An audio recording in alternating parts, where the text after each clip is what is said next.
विधानसभा उठिला Bhubaneswar मुकुला drain प्रसंग। भुवनेश्वर समुदाय 1907 kilometre drain मध्यरु एबे मुकुला रही 95 किलोमीटर।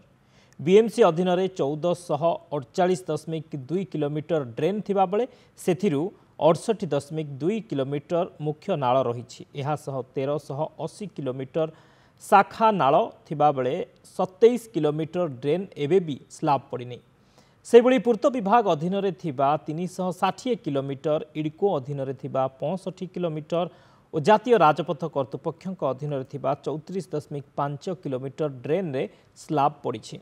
एने 200 कोटी टंकार बजेट आलोकेट होईछि। सबु मुकुला ड्रेन कभर करने को निर्देश होईछि।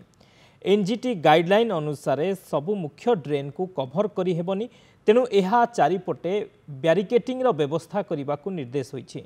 डिसेम्बर मास भितर काम शेष पाई निर्देश दिया जाइथिबा मंत्री कहिसंते। सेपटे नाळ सबु आरएंडबी, इडको, एनएचआई और बीएमसी रही। बीएमसी अधीन 27 किलोमीटर ड्रेन रही। निर्वाचन पूर्व काम पाई ऑर्डर आसीथिला, किंतु कोड ऑफ कंडक्ट पाई कार्य होई पारि नथिला। वर्तमान कार्य जारी रही। अन्य कोनोसी विभाग कार्य बीएमसी करि परिबो नाही। ए 27 किलोमीटर मुकुला ड्रेन उपरे स्लाब पकाइबा काम चलिथिबा कहिसंती बीएमसी मेयर सुलोचना दास। तबे गतकाली मुकुला ड्रेन को नहीं विधानसभा कांग्रेस विधायक ताराबाहिनपति प्रश्न उठाइथिले।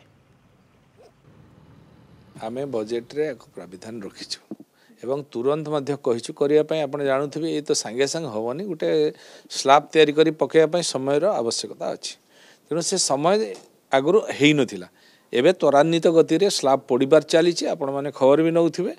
तेणु पड़ुची आ जो बाकी रही ताकू भी काम चली, से बंद नहीं, काम चली कहुई जिते जल्दी हो पार। जेहेतु एना वर्षा हो, रेनी सीजन हो, टाइम लगुच। रेनी सीजन सरू सरू मसे भितर निश्चित भाव में संपूर्ण करेंगे। डिसेम्बर सुधा समस्त ये पड़ जाए।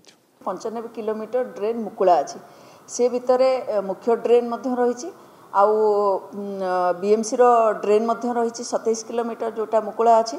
आ बीएमसी रो जो 27 किलोमीटर एटा इलेक्शन पूर्व ऑलरेडी टेंडर को जाइथिला। जेहेतु कोड ऑफ कंडक्ट लगी तार वर्क ऑर्डर दे ही नतला, परवर्ती पर्यायर सेटा दिया है कि काम प्रोग्रेस रे अछि।